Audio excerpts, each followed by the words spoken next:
have one of the most bullish charts that you're going to see today. I can guarantee that.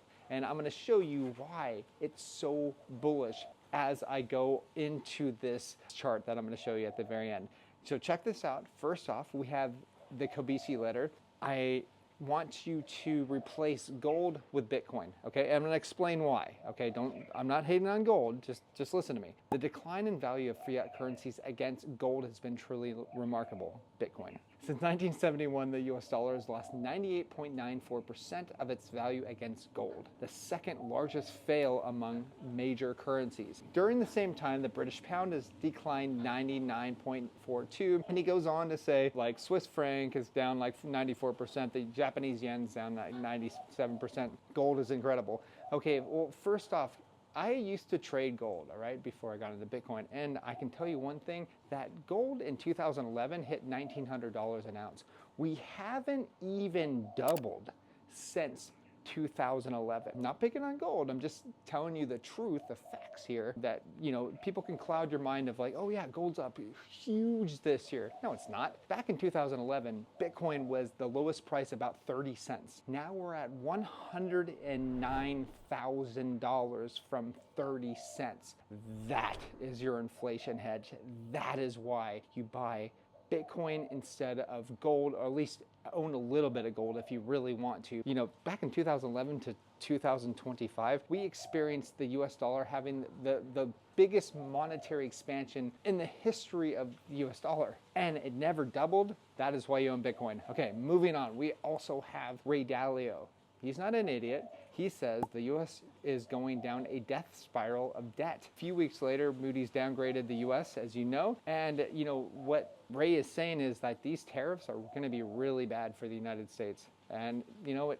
He probably understands the economy more than a puppet, okay? But the Federal Reserve knows exactly what they're doing. And I'm gonna explain to you why they know exactly what they're doing. And it's gonna be really bullish for Bitcoin. It's gonna be very sad for a lot of people, especially the middle class over there, which is just getting butchered right now. So every day the Federal Reserve prints an average of $465 million. Okay, 465, that's just what they show you. They're printing so much currency that you don't even know about, because you know what? The Federal Reserve, as you know, back in 1913, they pretty much finagled their way in of being the people that were going to create the currency, okay? They if you want a great book, The Creature from Jekyll Island, that is still one of my favorite books on the Federal Reserve. It's gonna blow your mind. You're gonna learn more about the history of the US dollar and this crazy organization called the Federal Reserve than you'll ever learn at Yale, all your stupid universities that don't teach you this stuff. So moving on to Trump. I'm not blasting Trump here. Just listen to what I have to say. He says our nation is staging one of the greatest and fastest comebacks in history. In just 4 months, we are respected again, respected like never before, and just wait, with many trillions of dollars of investments in plants and factories until you see the number on growth. This is the golden age of America. So it takes years and years and years for plants to be made, and especially, you know, training people to go ahead and work cheap labor, which isn't going to happen. Americans aren't going to go, we're going to work for super cheap, right? Because there's minimum wage and all that stuff. So can you imagine like all the taxes that are being put on tariffs right now? And if that stays, that's going to cause a crazy amount of inflation, especially, you know, that's a hidden tax for you guys because the consumer will always bear that tax. So the only thing that I can see saving the middle class right now, as I've said before, is simply buying Bitcoin at this point, or Monero, especially with CBDCs coming out very soon. I'm not the only one that thinks this. Nearly half the country in the United States has stopped believing that they'll ever hit their savings goals, according to study funds. So yeah, I think people are starting to realize that it's never going away. Like, this inflation is never going away. They're seeing their friends that were middle class that are now like kind of struggling, that are going, you know what, maybe we can't retire this soon. Maybe we're gonna have to delay retirement for another, 10 years or whatever. They're seeing this happen in real time, and they're probably really scared. If you have friends like that, definitely tell them about Bitcoin and tell them the whole. Don't try to get them into all these altcoins or meme coins, all right? That's where they're gonna lose their butt. But just tell them about Bitcoin and just leave it at that. So now let's go over to the US House passing President Trump's big beautiful tax spending bill.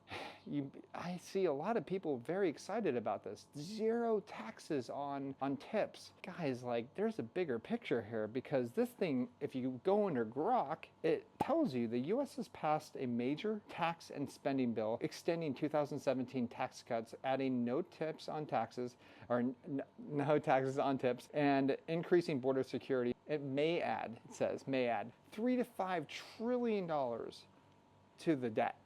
$3 to $5 trillion more printed out of thin air. If you don't know who your country is being run by, it's being run by the Federal Reserve. I mean, it's clear as day at this point.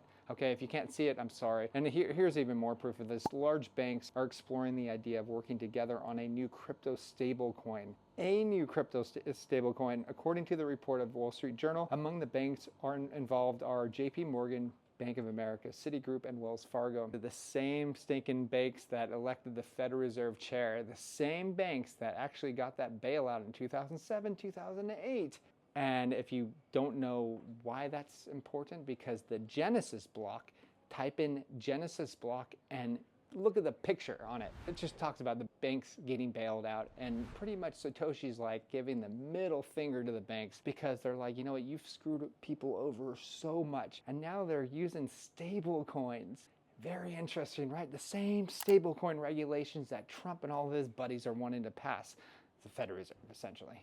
They know what they're doing. Okay, so now let's look at the most bullish graph in Bitcoin right now. We have whales are accumulating Bitcoin right now in massive amounts. So look at this graph right here. This just shows you that big whales are getting in before the masses come piling in. And these big whales are going to take profits, okay? They're not going to just hold on to it. They're going to watch the collapse, or a big giant crash in Bitcoin, and that's going to be a lot of fun, because you know what? Us at learningcrypto.com are going to take advantage of it. And we are going to do a video tomorrow explaining one of the reasons why I think the next bear market is going to be really rough for a lot of people, but for us, for the people that actually understand this market, the people that are going to be taking profits this bull market, it's going to be absolutely amazing. We're going to take advantage of this. Talk to you guys soon.